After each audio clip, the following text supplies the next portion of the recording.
Hey guys, I am Amrita Agarwal from Amrita Agarwal coaching centre. जैसा कि आप सब लोग जानते होंगे कि मैं डेली अपने चैनल पे एसएससी सीजीएल टीयर 2 के प्रीवियस ईयर क्वेश्चंस लेकर के आती हूँ। इधर मैं जो पेपर सॉल्व करवा रही हूँ वो है एसएससी सीजीएल 2020 के मेंस का पेपर, जो 29 जनवरी 2022 में पूछा गया है। इस पेपर के बहुत से क्वेश्चंस ऑलरेडी मैंने सॉल्व करवाए हुए हैं, जिसका लिंक आपको डिस्क्रिप्शन बॉक्स में मिलेगा।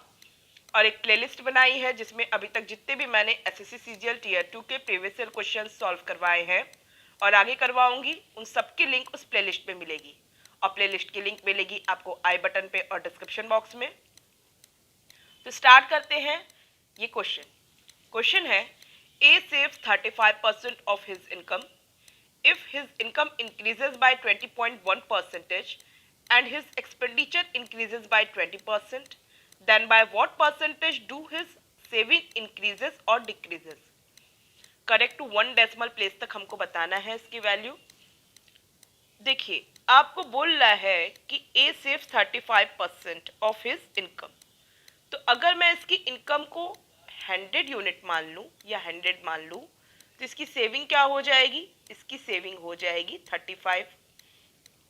तो इसका मतलब इसका एक्सपेंडिचर क्या हो जाएगा? आपको पता होगा, इनकम में से अगर हम सेविंग माइनस कर दें तो मुझे एक्सपेंडिचर मिल जाता है, जो कि हो जाएगा 65।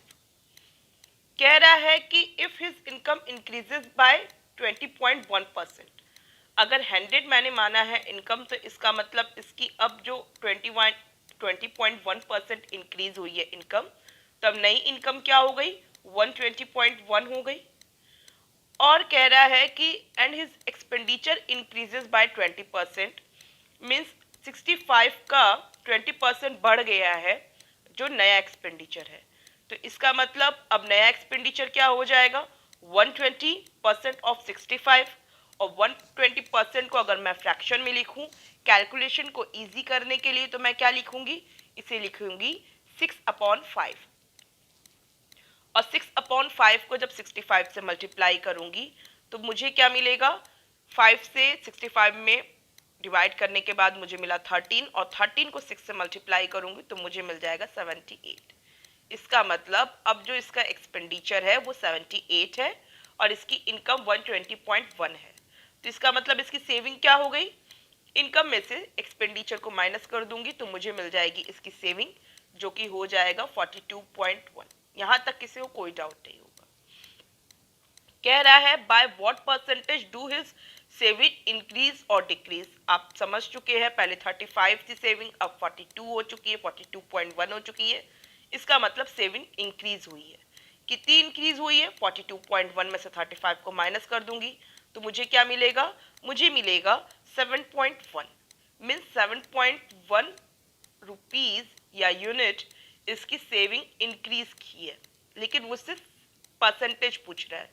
तो अगर आपसे परसेंटेज पूछ रहा है तो जो इसकी इनिशियल सेविंग है, जो इसकी स्टार्टिंग में सेविंग आपको 35 दिखाया है, आप उसके अकॉर्डिंग उसकी परसेंटेज बताएंगे। तो डिवाइडेड बाय 35 हुआ और इसे 100 से मल्टीप्लाई कर दीजिए, आपको मिल जाएगी इसकी परसेंटेज। सिंपल है। अब आप इसे कैलकुलेट कर लीजिए। इसे कैलकुलेट करेंगे तो क्या हो जाएगा? ये हो जाएगा 710/75, सॉरी 710/35। और 710/35 को जब आप 5 से कट लगाएंगे तो आपको मिलेगा 142/7।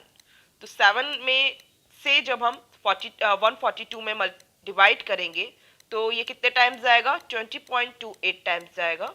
और 20.28 टाइम्स आने का मतलब क्या हुआ? 1 डेसिमल तक मुझे बताना है, तो इसका मतलब हो गया इसकी वैल्यू 20.3, जो कि इंक्रीज हुई है, जो कि ऑप्शन मुझे बी दिखाई दे रहा है।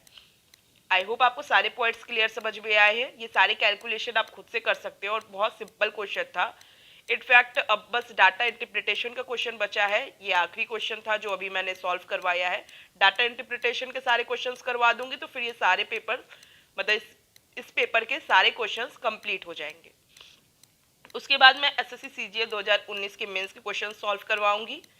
और इस टाइप के बहुत से क्वेश्चंस मैंने सॉल्व करवाया है, आप प्लेलिस्ट में जाके चेक कीजिए और आप प्रैक्टिस कीजिए, क्योंकि इस साल जो क्वेश्चंस आए हैं उसमें सबसे ज़्यादा जो नंबर ऑफ क्वेश्चंस है इसी टाइप के पूछे गए हैं। तो एक बार आप जाकर के ज़रूर विजिट करिएगा और इस पर सब प्रैक्टिस कर लीजिए आप। मैंने काफ़ी डीप कंसेप्ट पे सारी चीज़ें बताई